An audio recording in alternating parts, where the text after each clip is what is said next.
In the middle of September 2024, the new NAIA Infrastructure Corporation, led by the Philippine-based conglomerate San Miguel Corporation, took over the management and operations of Manila's main airport, the Ninoy Aquino International Airport, or NAIA for short.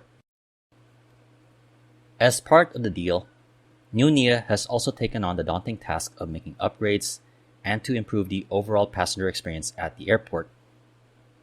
With its ambitious plans, new NAIA must also address a recurring problem at NAIA of crowding and congestion, both within the passenger terminal buildings and above in the skies and on the tarmac at the Philippines' busiest airport. For years, it has been the topic of complaints among travelers, and as a result, it has negatively affected the reputation of NAIA. As Manila's main airport continues to see a trend of post-pandemic growth in passenger traffic, new NAIA has laid out its plans and taken steps to address the long-standing problems at the main international gateway to the Philippines.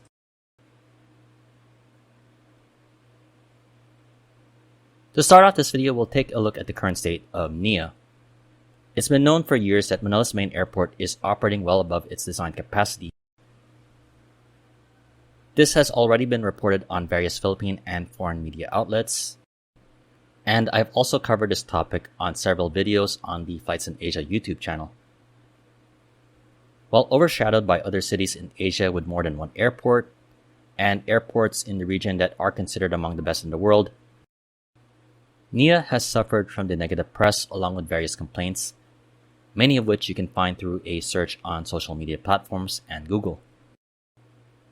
Some have gone as far as calling NAIA the worst airport in the world, and the airport's recurring problems have often been a topic of political debate in the Philippines. While you can bring up examples of airports that are much more worse than NAIA, the constant complaints and the issue of congestion and crowding have held back the Philippine capital city as an air hub in Southeast Asia. Looking to change the public perception, passenger experiences, and more importantly to make much-needed upgrades at NAIA, the Philippine government awarded the 25-year concession period for the management and operations of Manila's airport to new NAIA International Corporation. New NAIA is a consortium of several companies, a venture led by San Miguel Corporation, which also happens to be leading the construction of another airport project, the New Manila International Airport. The New Manila Airport is located in Bulacan Province and is designed to be a future mega air hub for the Metro Manila area, with a planned capacity of around 100 million passengers per year. Considered an airport project that would put Manila on par with its neighbors' bigger aviation hubs, it is currently expected to be completed in 2030. Tasked with both projects, San Miguel Corporation is in a unique position to shape the future of air travel in Manila and the Philippines. While the airlines serving Manila and the traveling public await for the completion of the new Manila Airport, NAIA is still the main option for most travelers to and from the Philippine capital city despite its problems. Even before the COVID-19 pandemic, NAIA has been operating well above its design capacity of around 35 million passengers per year.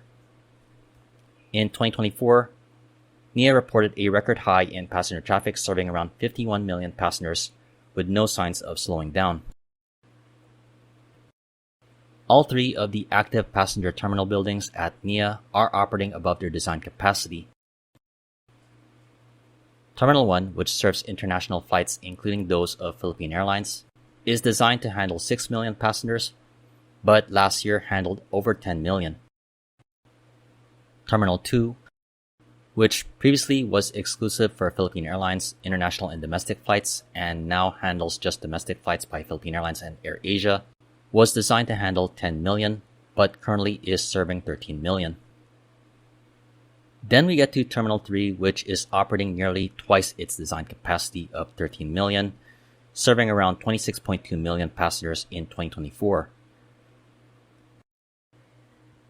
The airline terminal reassignments in recent years have helped to keep the passenger numbers at Terminal 1 and 2 closer to the originally designed capacities, though the numbers continue to grow. Meanwhile, in the air above the airport and on the ground on the tarmac, The Philippine government also has an active role in addressing the current situation. The main government agency which previously managed NAIA, the Manila International Airport Authority, is no longer involved in the day-to-day operations of the airport. Yet the agency and other related Philippine government agencies still have an active role to help address the ongoing air traffic congestion problem at Manila Airport. Since it took the responsibility of handling NAIA, New NAIA has also been implementing measures to improve the experience for travelers at the airport, some of which, such as the airline terminal reassignments, have been previously planned and were already being implemented before New NAIA officially took over operations of the airport. Even with the airline terminal reassignments, the aircraft movements and passenger traffic numbers continue to grow. More flight slots will be needed to cater to the growing demand for air travel to and from Manila. Among the agencies leading the efforts to address the air traffic congestion at NAIA is the Philippine Department of Transportation. The Transport Regulatory Agency formed the Manila Slot Coordination Committee, a group tasked with managing the allocation of flight slots at NAIA. This group is made up of representatives from the Transportation Department, MIA, the Civil Aviation Authority of the Philippines, or CAAP, and New NAIA. Among the first moves that has been announced by the Manila Slot Coordination Committee is the shift of commercial flight operations of turboprop aircraft and general aviation activities out of NAIA. With the intent to free up room for large commercial airliners, the first step, which will be implemented in May, is a reduction of general aviation flight slots from 2 to just 1 per hour. The second step is for the transfer of around 30% of commercial flights using turboprop aircraft such as ATR-72s and de Havilland -8s to Clark Airport just north of Manila. This move will impact airlines such as Philippine Airlines, PAL Express, Cebu Pacific Subgo, Air Swift, Island Aviation, and newcomer Sunlight Air. Another move that New NAIA has made was to demolish the now former Terminal 4, located at the northwest end of NAIA's runway 13 and 31. New NAIA previously closed Terminal 4 for upgrade work before the end of 2024 and was scheduled to open in February. However, the plan changed and the structure, the oldest of the airport's passenger terminals, which was used for domestic turboprop operations, was demolished. In a report by GMA News, New NAIA International Corporation General Manager Lito Alvarez cited safety reasons for the decision to demolish Terminal 4, which was influenced by the tragic crash of Jeju Air Flight 7C-2216 at Won Airport in South Korea before the end of 2024. Alvarez was quoted speaking in Tagalog, and when translated to English, he said, "The NAIA Terminal 4 will no longer be continued since we deem it as a big hazard, an obstacle." While NAIA's main and longest runway, runway 6 and 24, is used for most takeoffs and landings, runway 13 and 31 is used by smaller aircraft including narrow-body Airbus A320s and A321s. Arrivals of the narrow-body jets on the shortest of the two runways at Manila Airport can take place during the late evening and early morning hours. Terminal 4, located at the end of the runway, presented a similar obstruction. Alvarez and New NAIA did not want a similar incident of an aircraft overrunning the runway and striking a solid structure. With Terminal 4 demolished, a replacement is expected to be opened at the location of the former International Cargo Building. In addition to the replacement of Terminal 4, New NAIA is proceeding with its plan to open a new terminal building at the airport, Terminal 5. The new Terminal 5 will be located next to the current Terminal 2 in an area currently occupied by the now abandoned Philippine Village Hotel. Now with the property rights to the hotel, which was abandoned for 2 decades, the building is scheduled to be demolished within 5 months, then construction will start for Terminal 5. With an intended capacity for 35 million passengers, the construction of Terminal 5 is expected to take place during the next 2 to 3 years. So far, there is no indication of any airline or flight assignments, domestic, international, or both, for the future addition to the airport. As great as a new terminal building and improved experiences at NAIA are, The underlying problem is more capacity and flights will continue to add to the crowding and congestion at the Philippines' main air hub. When it comes to aviation, the Philippines has been and still is Manila-centric. Manila is both the political and financial capital of the Philippines and the preferred home of the local airlines. Any foreign airline looking to enter the Philippine market, with few exceptions, would be wise to launch flights to Manila.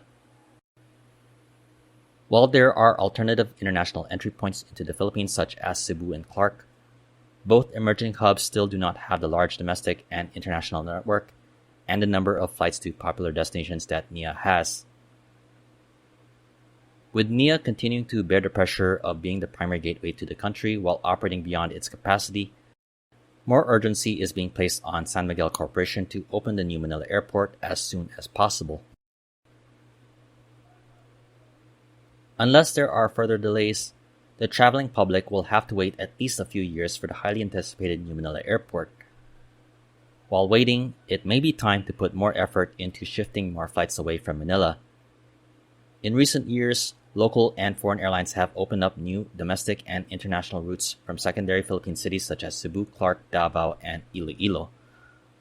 As a result, the domestic network has also improved with more point-to-point travel options, while reducing the need to connect to Manila for international travel.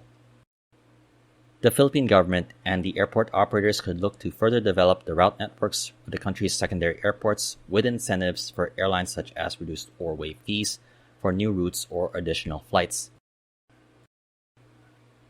Incentives from the government or an airport operator is never a guarantee for a new route to be successful. What is more important for the Philippines is to expand travel opportunities while waiting for the new Manila airport to open, which hopefully would boost demand for them.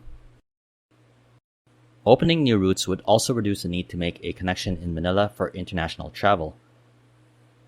As new flights are added at other airports in the Philippines, several airports in the Philippines serving both international and domestic flights such as Davao and Iloilo may need upgrades.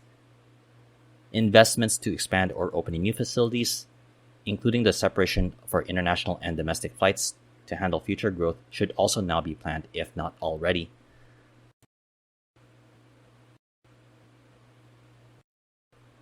Being an island nation, air travel is very important for the Philippines, and Manila's NAIA could be argued to be the main heart of the overall system.